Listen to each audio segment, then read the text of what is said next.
On Labor Day of 2020, my husband and I had the day off, and we had bought one of those really cool old antique trucks, and we were going to fix it up as our retirement project, and we were going to get an old vintage camper and travel around the country and see some things we wanted to see. And my husband was out working on the gas line of the truck. He had the truck jacked up and was underneath it, and I went out to get him for dinner, and the jack had fallen and had crushed him. And I found him, and that was the worst moment of my life ever. And as the evening went on, I was having a pain in my chest right here, and I kept holding it, and they kept asking me if I was okay, and I thought it was just, I was stressed out, I was upset, I was sick over everything that had happened. The EMTs came and checked me out, and my EKG was fine, everything was fine. About 3 o'clock in the morning, finally, after things had settled down, the kids were staying at the house with me, and we decided all to try to get some rest. And I laid down in bed, and there was crackling in my lungs, and so bad that I couldn't breathe. And there wasn't a ton of pain, but just a little bit of a nagging pain right here.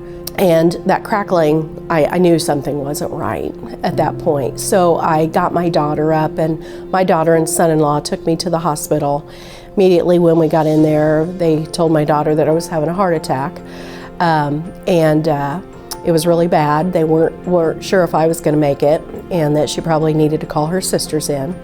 And so they did, and that was kind of in the height of COVID, and they really didn't let people in, but they did let my daughters come in, basically to tell me goodbye.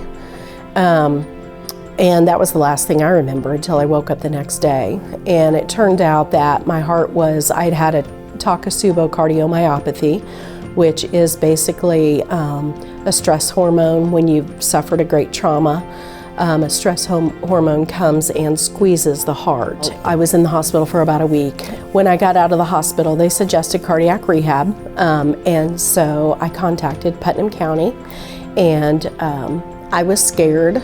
And the first day that I came, I was welcomed by 4 of the most beautiful ladies, Chelsea and Patty and Nancy and Ann. They immediately made me feel welcome, made me feel like I was going to be okay. The first day, they told me that my heart was functioning at 13%, which is extremely low. And I had to do a 6-minute walking test. That's one of the first things that you do when you go in. And I remember telling them, I don't think I can walk for 6 minutes. And I did, barely, but that was huge for me. So I went to rehab 3 times a week for a year, and did all kinds of exercises, lifted weights, did arm machines, did bikes, did treadmill, all kinds of stuff. They monitored me with a heart monitor the entire time I was there. They were constantly watching on the monitors to make sure that there wasn't a problem. They monitored your weight. They gave me so much information, nutrition information, sodium information, just everything that a heart patient would need to know. Weekly we had like a little class where they told me new things that I needed to know and things that I needed to be doing, which without that I would have had no guidance at all. When they release you from the hospital, they kind of just turn you loose and you're kind of on your own. And that was priceless, because I followed those things to a T. The exercise was hard. At first I could barely do anything. I couldn't even hardly lift a 1-pound weight for the weight exercises, but over the course of a year I was on the treadmill for 20 minutes at a time at a 3.5% incline, almost running uphill. I was lifting 9-pound weights, doing everything, and just felt so much better. But I have to say the exercise helped my body, but those ladies, they helped my mind and my heart. And they were my cheerleaders. They were my encouragement every time. They were the ones that made me want to come, because it was hard. I won't lie, it was really hard. And I didn't know what life on the other side of this heart attack was going to look like for me. Would I be able to do the things I used to do? Would I be able to teach school and have, an income and all those kinds of things?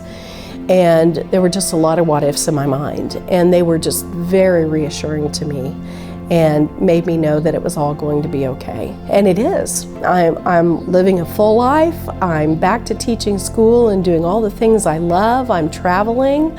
I went to Hawaii this summer, and I'm getting ready next week to go on a trip to the Arctic, on a teacher trip to the northernmost point of the United States in Alaska to see polar bears and northern lights. And it's a trip of a lifetime that I would have never imagined that I would be at this point a couple of years ago.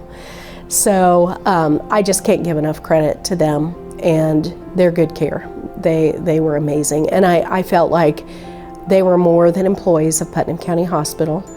They were people who truly cared about me as not a patient, but as a person, and they wanted what was best for me, and they were going to do whatever it took to, and at times they would even call me, outside of, just to check on me. If I'd been sick or whatever, they'd call and say, how are you doing? Just checking on you, just want to make sure you're okay.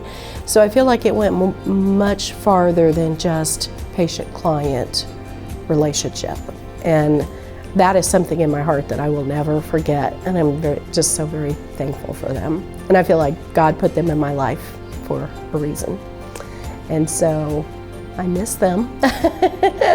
And I would like to go back. I don't want to have another heart attack, but I miss that friendship with them.